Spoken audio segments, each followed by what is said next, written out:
Hola, buenas tardes. El día de hoy voy a hablar sobre el amparo, el video 3.3. Vamos a hablar sobre la caracterización del amparo indirecto.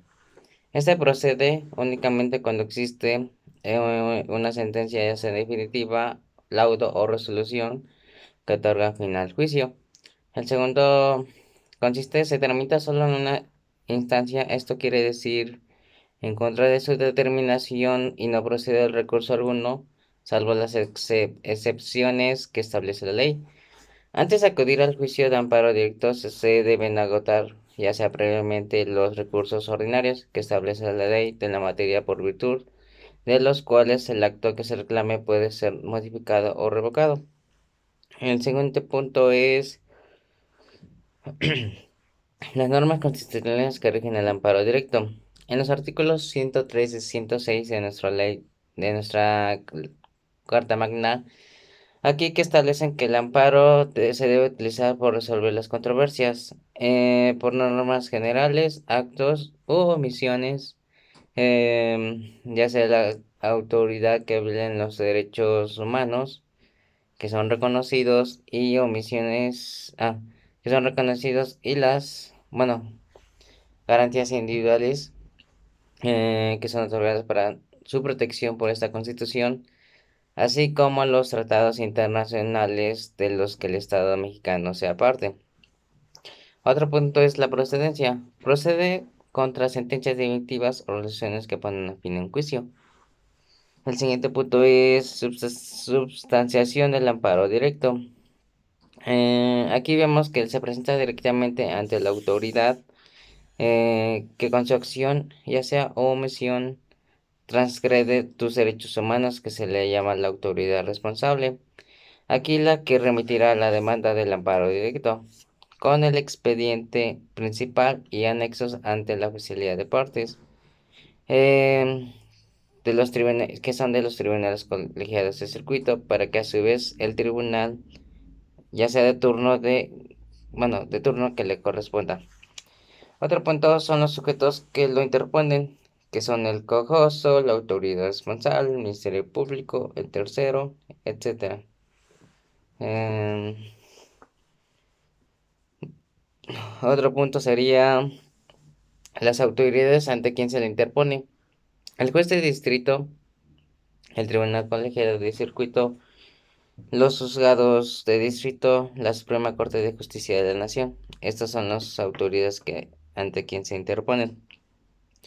El amparo por vía de hecho, por ejemplo, si el tribunal receptor se niega o tramita el recurso, procede el perjudicado, o sea, recurrir del amparo por la vía del hecho, ante la sala de lo constitucional, ya sea de la Corte de la Justicia. Otro punto sería en los términos. Aquí vemos que los términos los encontramos en nuestro artículo 117 de la ley de amparo. La demanda de amparo es de 15 días aproximadamente.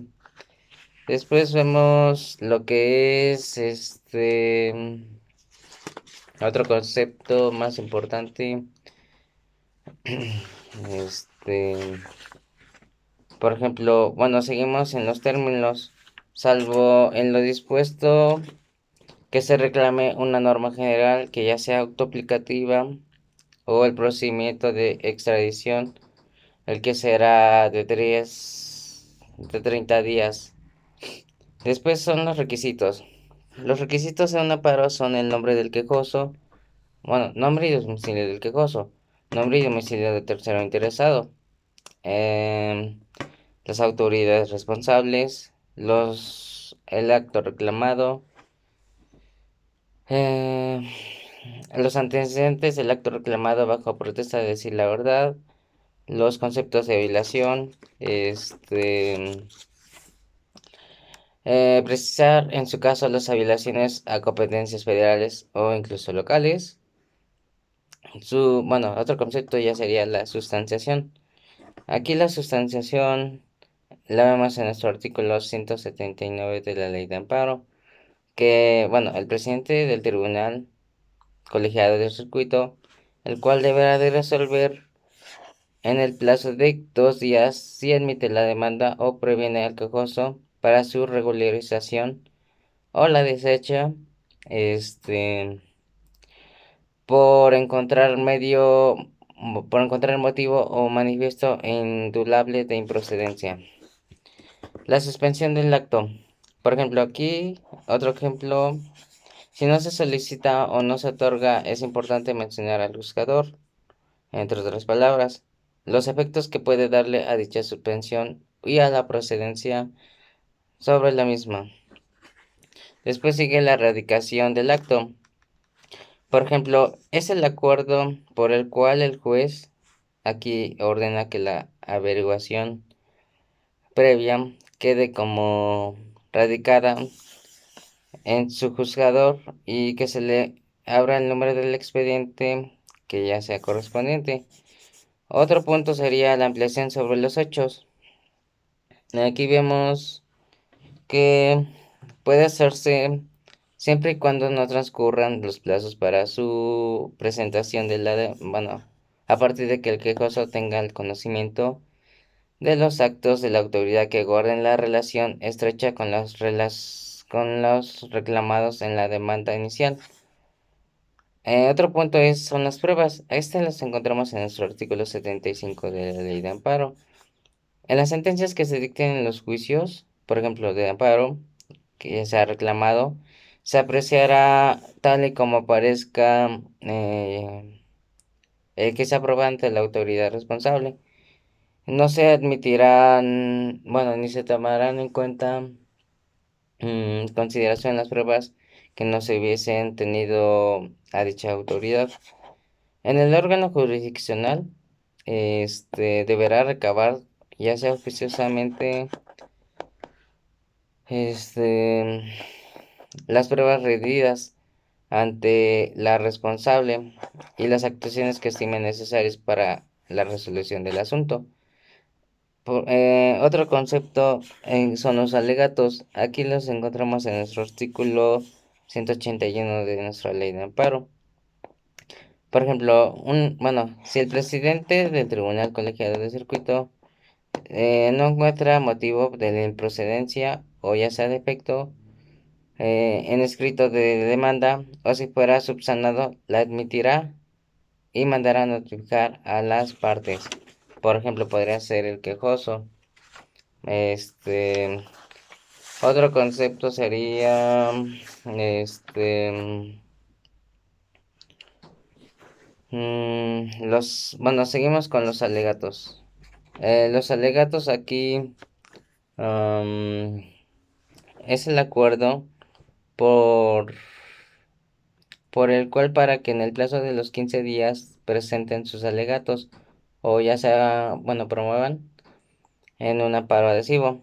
Esta aquí la encontramos en nuestro artículo 183 de nuestra ley de amparo. Los plazos del artículo 181 que ya había mencionado anteriormente, dentro de los 3 días siguientes al presidente del tribunal colegiado, el cual turnará el expediente al magistrado ponente que corresponda a el efecto de que formule el proyecto de la resolución, pero aquí ya es dentro de los 90 días siguientes. El auto turno que hace las veces de la citación para la sentencia.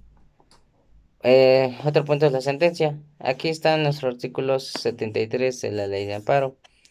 Por ejemplo, aquí que si pronuncian en los juicios de amparo solo se ocuparán de los individuos particulares o incluso de las personas morales, ya sea oficiales que los hubieran solicitado, ya sea limitándose este, a ampararlos y protegerlos. Bueno, si procedieron el caso especial sobre el que se verse la demanda. Por ejemplo, el Pleno de la Suprema y las salas de la Suprema Corte de la Justicia de la Nación, así como el Tribunal Colegiado de Circuito, tratándose de resoluciones sobre nuestra constitucionalidad de una manera general. Deberán hacerse, no, deberán ser de públicos los proyectos de sentencias que serán discutidas en las secciones correspondientes, cuando menos 3 días de anticipación a la publicación de las listas de los asuntos que le resolverán.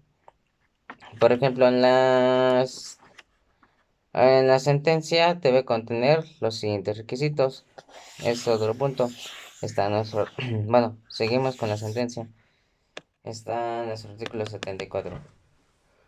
Por ejemplo, el primer punto es la aplicación clara y precisa del acto reclamado. El otro punto, el análisis. mm, em, el análisis sistemático de todos los conceptos de la violación, o en su caso de todos los agravios. El tercer punto sería este, la valoración de las pruebas admitidas y desahogadas en el juicio. ¿Qué más? En el 4 punto, las consideraciones y fundamentos que son legales en que se apoye para conseguir negar o sobreser. Eh, bueno, otro punto son los puntos resolutivos en los que exprese el actor norma o omisión por el cual que se conceda, niegue o sobresea el amparo, y aun cuando sea el caso, los efectos de la concesión, en congruencia con la parte considerativa.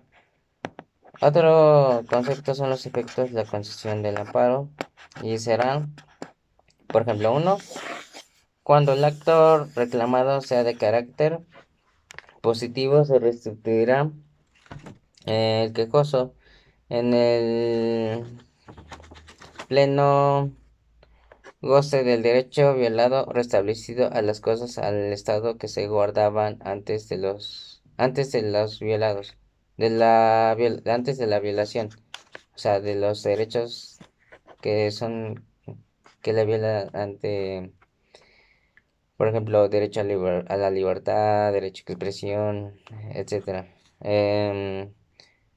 Bueno, después veo que em, vimos un caso de vimos un caso directo e indirecto.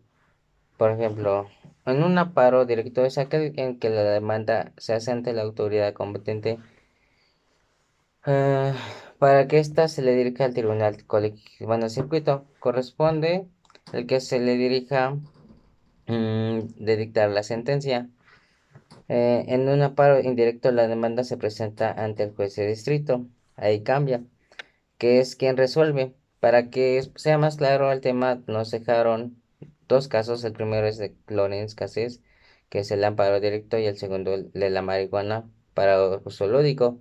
Por ejemplo, ¿qué es el amparo indirecto? Para poder realizar estos trabajos que nos apoyamos en el Código de Procedimientos Penales y en el mismo, pero para el Estado de Hidalgo. Además de haberme acercado a abogados para así solucionar pequeñas dudas, supongamos. El primer caso del amparo es que es el amparo directo, es sobre el caso de Florence Cassés. Este fue nacido en Francia, que mantenía una relación con Israel Vallarta, con quien presuntamente lideró la banda de los secuestradores, los Zodíacos, mismo que en años después, y ya que el titular de la Secretaría de Seguridad, el señor Gerardo García, bueno, Luna, confirmó que lo visto en la televisión fue un montaje. Para haber llevado a cabo eso, se debe determinar si existieron violaciones a sus derechos fundamentales, y a los cuales estos fueron ah, su derecho a la notificación, a la asistencia consular y a la presunción de la inocencia. El derecho Se encuentra en el artículo 16 de la Constitución Política de los Estados Unidos Mexicanos. Este, el párrafo 5 y sexto que nos dice que son en casos urgentes cuando se trate de delito grave, así calificado por la ley, y ante el riesgo que se ha fundado que sea de que el indiciado puede sustraerse como tal a la acción de la justicia siempre y cuando no pueda ocurrir ante la autoridad judicial por la razón de la hora, lugar o circunstancias. El Ministerio Público podrá bajo su responsabilidad ordenar su detención fundado y expresar los indicios que motiven su proceder. Bueno, con respecto a esto, su derecho de la asistencia consular lo encontramos en el artículo 36 de la Convención de Viena sobre las relaciones consulares que nos dice mm, que podrán nombrarse funcionarios consulares a personas que tengan la nacionalidad del Estado receptor, excepto en el consentimiento expreso del Estado que podrá retirarlo en cualquier momento, o sea, de no haber sido comunicada o consulado del país que sea proveniente, se le violó el derecho. Perdón. Y por último, la presunción de la inocencia que lo vemos en nuestro artículo 13 del Código Penal que nos habla. Este código nos habla sobre la presunción de la inocencia, o sea que toda persona fue acusada del delito y este, tiene derecho a que se presuma su inocencia mientras no se pruebe su culpabilidad conforme a la ley y en un juicio público, el que se le hayan asegurado todas las garantías necesarias para su defensa. Para financiar el proceso del amparo, toquemos los efectos de la sentencia, que nos dice que como se señaló en su momento y cómo las circunstancias de esto específicas del caso con la violación, o sea, ya sean nuestros derechos fundamentales,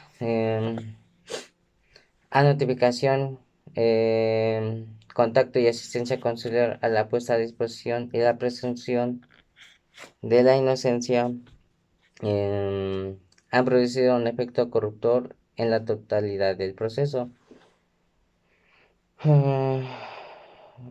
Según seguido en contra de Florence María Luis Garcés, diciendo tanto el procedimiento en sí mismo como sus resultados, y a Florence Garcés se le aceptó del amparo y de esta manera salió libre. El siguiente caso, que es un amparo indirecto, es el segundo caso, que lleva por su nombre el uso de la marihuana. Em, para usos lúdicos en el que actualmente se cuenta con un reglamento de la ley, que es la Ley General de la Salud, en la materia mm, de control sanitario para la producción de la investigación y uso medicinal de la marihuana. Actualmente se cuenta con un reglamento de la Ley General de la Salud en materia para la producción, investigación y uso medicinal de la marihuana que fue publicado el 12 de enero de este 2020. Sin embargo, como se lean su texto para el uso medicinal y no lúdico. En el amparo indirecto se solicita a la Comisión Federal para la Protección contra Riesgos Sanitarios que se permita el consumo individual de estupefacientes, cannabis. Después, bueno, mm, ¿qué sigue? Así como la marihuana, como ya mencionado, se solicita la autorización para consumirla regularmente, eh, de forma personal y con fines meramente lúdicos y recreativos. Además, dentro del amparo también se menciona la autorización, ¿qué más? para consumirla regularmente de forma personal y con fines meramente lúdicos y recreativos, además del amparo, así como la siembra, el cultivo, la cosecha, la preparación, la posesión del uso, entre otras, bueno, etcétera. Este, además de que una notación a mano se incluye también la importancia de la marihuana. Considero que en el amparo se mencionaron los actos reclamados y las autoridades responsables sobre los efectos de esta sentencia. Eh, del amparo no señalan que la Suprema Corte de la Justicia de la Nación considere que son inconstitucionales los artículos 235, último párrafo, 237, 245 y 247. Bueno, y también 248, todos los de la Ley General de la Salud, en las proporciones normativas que establecen una prohibición para que la Secretaria de la Salud emite la autorización para realizar las actividades relacionadas con el autoconsumo o con fines lúdicos o recreativos de la marihuana. Se declara la inconstitucionalidad de que no se supone en ningún caso autorización para realizar actos de comercio. Además, eh, o cualquier otra que se refiere a la enajenación y la distribución de las sustancias aludidas a la sentencia, en fin de que la justicia de la Unión em, em, ampara y protege en contra de la expedición y promulgación de los artículos 235, 237, 247 y 248 de bueno, de la Ley General de Salud, así como su explicación consistente en el oficio del 24 de noviembre en el año 2015, emitido, bueno, esta fue emitido por la Comisión Federal para la protección contra riesgos sanitarios en los términos mm, expuestos en la presente sentencia, a fin de cuentas de que se le permita el consumo y validan el amparo. Bueno, sería todo. El amparo considero que es una rama muy bonita, eh, una protección más que nada para aquellas personas que tengan un acto o violación ante nuestra Constitución y así, bueno, así como los derechos humanos, como las garantías individuales y así tener esa protección bajo para poder defender a esa persona. Eso sería todo. Gracias por su atención.